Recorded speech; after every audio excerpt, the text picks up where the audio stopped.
Hello everyone, welcome to my YouTube channel IELTS with MK. I hope guys you all are doing great. So guys आज इस video में मैं आप लोगों के साथ राइटिंग टास्क 2 का सैम्पल आंसर डिस्कस करने लगी हूँ क्योंकि बहुत सारे स्टूडेंट को इसमें प्रॉब्लम आती है कि राइटिंग टास्क 2 को किस वे से लिखना चाहिए। आप लोगों की जो भी डाउट्स है ना इस वीडियो के बाद ख़त्म हो जाएंगे। सो इसका पार्ट 1 मैंने कल ऑलरेडी अपलोड कर दिया था। अगर आप लोगों ने नहीं देखा तो पहले आप उसको चेक करो क्योंकि उसमें मैंने प्रॉपर आप लोगों को स्ट्रक्चर समझाया है कि ये वाला जो ऐसे होता है इसको हम किस वे से लिख सकते हैं। वीडियो को स्टार्ट करने से पहले मैं एक बात क्लियर करना चाहती हूँ कि मेरी ऑनलाइन क्लासेस अवेलेबल है। अगर कोई भी बच्चा मेरी ऑनलाइन क्लासेस में इंटरेस्टेड है तो वो इस गिवन नंबर के ऊपर टेक्स्ट करके ऑनलाइन क्लासेस को ज्वाइन कर सकता है। मॉर्निंग बैच 10:30 होता है, इवनिंग बैच 6:30 होता है। अगर आप में से कोई भी बच्चा इंटरेस्टेड है तो वो ज्वाइन कर सकता है।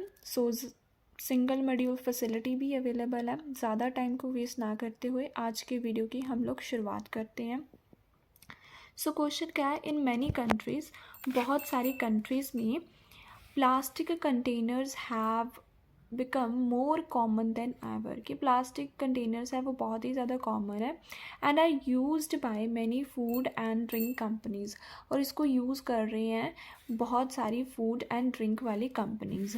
डू एडवांटेजेस आउटवे डिसएडवांटेजेस कहते हैं कि एडवांटेज को ज़्यादा करो, डिसएडवांटेज को कम करो। ठीक है, एडवांटेज को आउटवे करना है। ठीक है, एडवांटेज ज़्यादा लिखेंगे और डिसएडवांटेजेस कम लिखेंगे। ठीक है, स्ट्रक्चर ऑलरेडी मैंने बता दिया आप लोगों को कि किस वे से करना होता है। सबसे पहले हम लोग करते हैं इसको रीफ्रेज।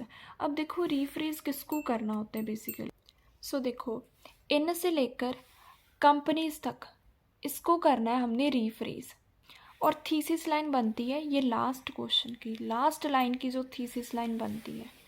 ठीक है, थीसिस की वीडियो ऑलरेडी अपलोड की हुई है, अगर चेक नहीं किया तो आप उसको चेकआउट कर सकते हो।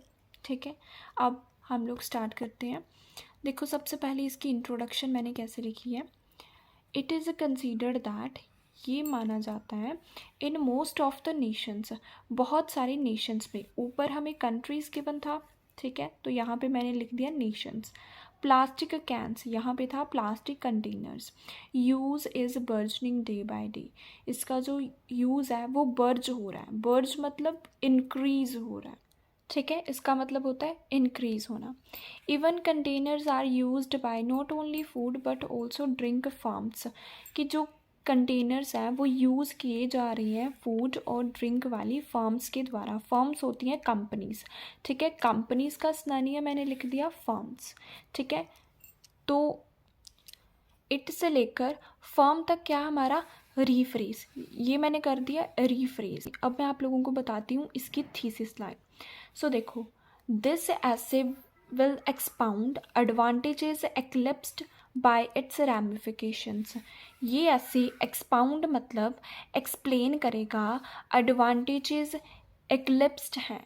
आउटवे का सिनोनिम क्या है, एक्लिप्स्ड।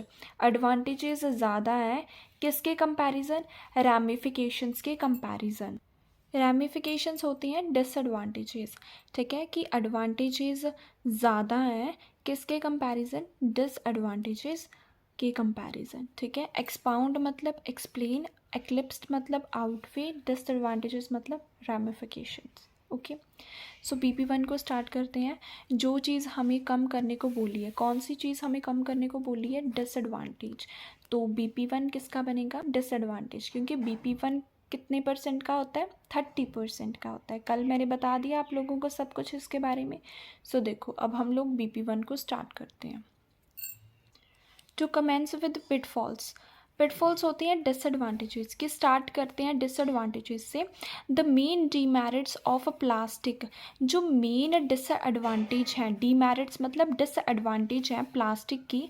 It create environment problems as well as bane for many living creatures. मैंने क्या बोला कि प्लास्टिक की वजह से इन्वायरमेंट प्रॉब्लम क्रिएट होती है, साथ साथ में बेन होता है शराब, शराब की तरह काम करता है ये बहुत सारे लिविंग क्रिएचर्स के लिए। ठीक है, लिविंग क्रिएचर्स के लिए ये बिल्कुल भी बेनिफिशियल नहीं है। अब हमने एक्सप्लेन करना है कि इन्वायरमेंट प्रॉब्लम कैसे होती है और लिविंग क्रिएचर के लिए ये चीज़ कैसे बेन है। उसको हमने एक्सप्लेन करना है। ऑलवेज गाइस एक चीज़ अपने माइंड में रखनी है कि जो भी हम आइडिया देते हैं ना, उसकी एक्सप्लेनेशन हमने देनी होती है। हाउ, कैसे। हमने बोल दिया हेल्थ प्रॉब्लम होगी, ठीक है, सपोज करो कि हमारा मेन पॉइंट है हेल्थ प्रॉब्लम होगी, देन एक्सप्लेन कैसे करना है, हाउ, होगी कैसे। So same as it is यहाँ पे मैंने बोल दिया लिए, ठीक है। एनवायरनमेंट प्रॉब्लम होगी और लिविंग क्रिएचर्स के लिए शराब की तरह काम करेगा। अब मैंने एक्सप्लेन करना है हाउ, करेगा कैसे। सो देखो उसके लिए सबसे पहले connector to explicate it, explain करने के लिए कनेक्टर है to explicate it. Plastic is non biodegradable, कि जो प्लास्टिक है वो नॉन बायोडिग्रेडेबल है। ड्यू टू दिस, इसी वजह से, it take enormous time, enormous मतलब लॉन्ग टाइम, ठीक है, इसको बहुत ज़्यादा टाइम लगता है डिकम्पोज, सड़ने में, गलने में बहुत टाइम लग जाता है। बाय विच, जिसके कारण chances of frail contamination, frail contamination मतलब पल्यूशन, ठीक है, फ्रेल कंटामिनेशन का मतलब होता है पल्यूशन, हैव बीन एस्केलेटिंग, जिसकी वजह से पल्यूशन है वो इंक्रीज हो रहा है, ठीक है। सो देखो अब तक हमने क्या बोला कि हम स्टार्ट करते हैं डिसएडवांटेजेस से। मेन डिमेरिट है इसका कि इन्वायरमेंट प्रॉब्लम होती है और लिविंग क्रिएचर के लिए काफ़ी ज़्यादा प्रॉब्लम क्रिएट हो जाती है। उसके बाद एक्सप्लेन किया कैसे कि प्लास्टिक नॉन बायोडिग्रेडेबल है, देन उसके बाद इसको बहुत टाइम लगता है डिकम्पोज होने में, जिसकी वजह से जो पॉल्यूशन है वो इंक्रीज़ हो जाता है, एस्केलेट होता है, इंक्रीज़ होना। अपार्ट फ्रॉम दिस, इसके अलावा, as it is made by using chemical, जैसे कि प्लास्टिक एक केमिकल की हेल्प से बनता है, जस्ट बिकॉज ऑफ दिस, इस केमिकल की वजह, it leads to plethora of diseases among living organism, इसके कारण क्या होता है कि बहुत सारियाँ जो बीमारियाँ हैं वो लगती हैं लिविंग ऑर्गेनिजम्स को। प्लेथोरा का मतलब होता है मैनी, ठीक है, बहुत सारियाँ बीमारियाँ लगती हैं लिविंग ऑर्गेनिजम्स को, ठीक है। जैसे आप देखो कि कोई भी प्लास्टिक है, अगर हम उसको जलाते भी हैं तो भी वो पोल्यूशन क्रिएट करती है ना, क्योंकि उसमें केमिकल्स होते हैं, ठीक है। सो जिसकी वजह से फिर क्या होता है, डिजीजेस लगने स्टार्ट हो जाते हैं, एनवायरनमेंट पोल्यूट होता है, ठीक है। रिजल्ट देखो, thus it proves that it is neither fruitful for atmosphere nor for human। मैंने क्या बोला कि जो प्लास्टिक है वो बिल्कुल भी फ्रूटफुल नहीं है एटमॉस्फेयर के लिए, ना ही लोगों के लिए। फ्रूटफुल का मतलब होता है यूज़फुल, ठीक है, मतलब बिल्कुल भी फ़ायदेमंद नहीं है इन्वायरमेंट के लिए और लोगों के लिए। अब देखो आप लोगों ने कौन कौन सी बात को माइंड में रखना है। देखो सबसे पहले हमने BP1 को स्टार्ट करने के लिए कौन सा कनेक्टर लगाया, टू कमेंस विद का। एक्सप्लेन करने के लिए टू एक्सप्लिकेट इट। दूसरे पॉइंट के लिए apart from this, and result के लिए 10।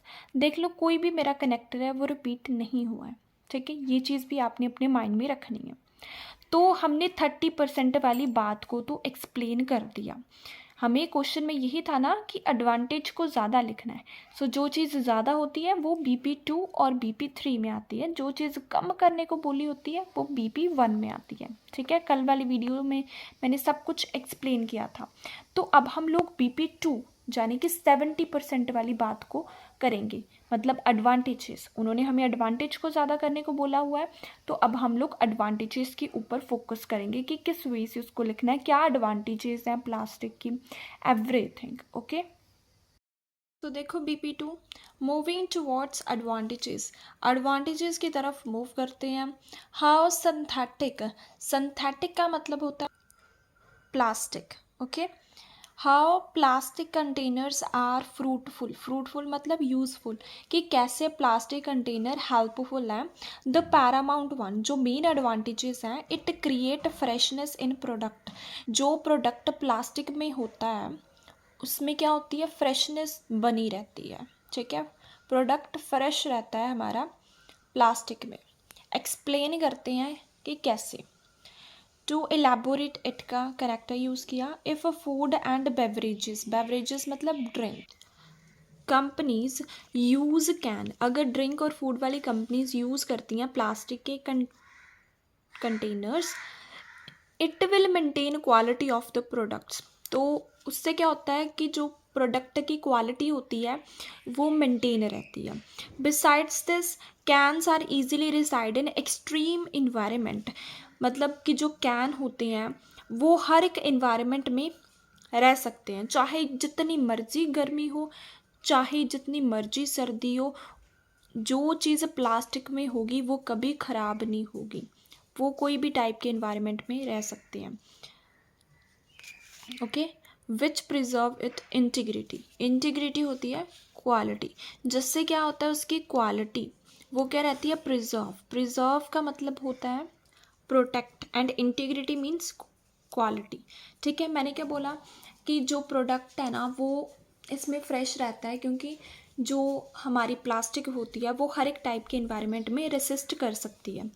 फॉर एग्जाम्पल देने के लिए, it was a headline in the newspaper में हेडलाइन थी विच रिवील दैट, जिसने ये बात रिवील की है 10 में से जो 8 कॉरपोरेशंस का मतलब होता है कंपनीज। ओके, 10 में से जो 8 कंपनीज हैं आर यूजिंग कंटेनर, वो प्लास्टिक कंटेनर का यूज़ करती हैं। It is a useful in order to keep commodities for extend period of time, क्योंकि इसमें जो प्रोडक्ट्स है वो बहुत ही एक्सटेंड पीरियड मतलब लंबे समय तक चलता है। कॉमोडिटीज़ का मतलब होता है गुड्स। ठीक है, रिजल्ट के लिए देयरफॉर का कनेक्टर यूज़ किया। It is worth while as it is more durable and conserving nature. इससे ये बात क्लियर होती है कि ये बहुत ही ज़्यादा वर्थवाइल मतलब यूज़फुल होता है। प्रोडक्ट ड्यूरेबल मतलब लंबे समय तक चलता है, और प्रोडक्ट को कंजर्व करके रखता है, उसकी क्वालिटी को मेंटेन करके रखता है। ओके, सो ये थी हमारी पहली एडवांटेज। सो इसमें कौन कौन से कनेक्टर यूज़ किए हैं? BP2 को स्टार्ट करने के लिए मूविंग टुवर्ड्स एडवांटेजेस, एक्सप्लेन करने के लिए to elaborate it, then besides this, example के लिए फॉर एग्जाम्पल, एंड रिजल्ट के लिए देयरफॉर। ओके, अब हम लोग BP3 को स्टार्ट करते हैं। हम सेकंड लिखेंगे advantages. Further strengthening the views, अपने व्यूज़ को फर्दर एक्सप्लेन करते हैं। There are multifarious advantages of this statement. Multifarious means many, मतलब इसकी बहुत सारी एडवांटेजेस हैं प्लास्टिक की। द फर्स्ट एंड फॉरमोस्ट, जो पहली है जो इम्पॉर्टेंट है, it is helpful in transportation में ये बहुत हेल्प करता है। एक्सप्लेन करते हैं कि कैसे हेल्प करता है, उसके लिए connector in other words, when merchandise transport from one destination to final place, जब कोई मर्चेंडाइज मतलब प्रोडक्ट ट्रांसपोर्ट करते हैं एक प्लेस से दूसरी प्लेस तक, it create mammoth means huge, इससे क्रिएट होता है बहुत सारा risk, since many goods are broken. अगर हम लोग प्लास्टिक का यूज़ नहीं करेंगे तो ट्रांसपोर्ट करने में बहुत प्रॉब्लम आएगी, क्योंकि कांच की चीज़ें इजीली टूट जाती हैं। ठीक है, अगर कोई चीज़ प्लास्टिक में होगी वो नहीं टूटती है, सो ट्रांसपोर्ट करने में ये बहुत ही ज़्यादा हेल्पफुल होती है। सो इसका यूज़ करना चाहिए कंपनीज़ को। ठीक है, मैमथ का मतलब होता है huge. However with the assistance of affirmation can the chances of safety might be escalated, अगर हम लोग यूज़ करते हैं ठीक है प्लास्टिक कैंस का, सो उससे क्या होता है जो सेफ्टी है वो एस्केलेटेड होती है। एस्केलेटेड मतलब इंक्रीज़ होती है। ठीक है, प्लास्टिक में जो प्रोडक्ट होता है उससे सेफ्टी इंक्रीज़ होती है, मतलब वो टूटता नहीं है। ठीक है, ट्रांसपोर्ट के टाइम पर। Example to epitome, a survey was conducted by Indian law maker, India की गवर्नमेंट ने सर्वे कंडक्ट किया था। फाउंड किया if factories had used plastic packaging then remainders material would have never wasted. So उन्होंने क्या बोला कि गवर्नमेंट ने ये सर्वे कंडक्ट किया था कि अगर फैक्ट्रीज यूज़ करती, ठीक है, अगर फैक्ट्रीज यूज़ करती प्लास्टिक की पैकेजिंग तो इतना सारा मटेरियल कभी भी वेस्ट नहीं होना था।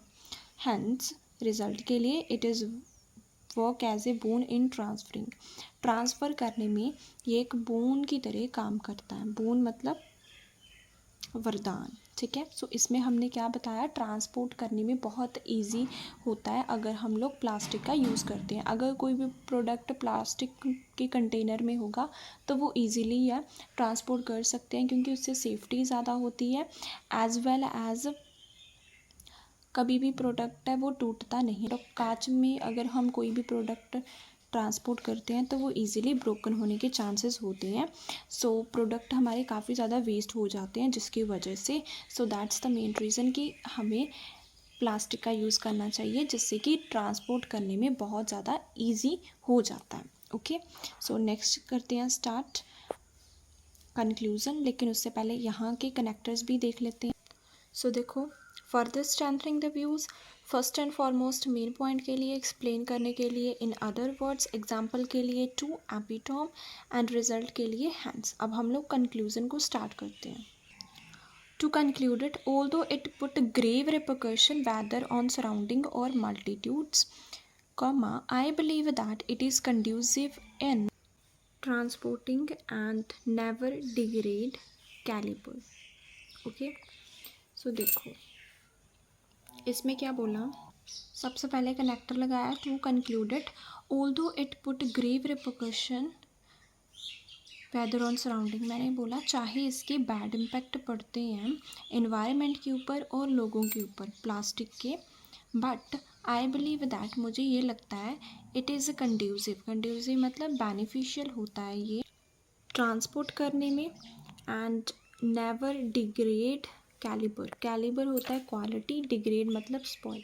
अगर हम लोग इसका यूज़ करते हैं तो कभी भी प्रोडक्ट की क्वालिटी है वो ख़राब नहीं हो। कंक्लूज़न कैसे लिखनी है, सबसे पहले BP1 के पॉइंट्स, BP1 में हमने बात की थी इन्वायरमेंट की और ह्यूमंस की, कॉमा के बाद BP2 और BP3 के पॉइंट्स लिखे हैं सेफ्टी और क्वालिटी वाले।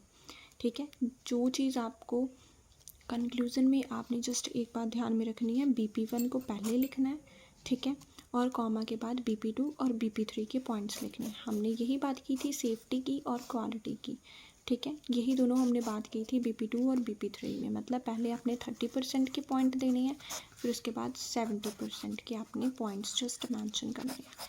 दैट्स इट, और कुछ भी आप लोगों को इसमें ऐड करने की ज़रूरत नहीं है। ओके, आई होप आपको अच्छे से समझ में आया होगा। अगर समझ में आया तो वीडियो को लाइक कर देना, चैनल को सब्सक्राइब करना, शेयर करना, एंड अपना फीडबैक है वो कमेंट सेक्शन में ज़रूर देना। Thank you for watching and supporting IELTS with MK channel.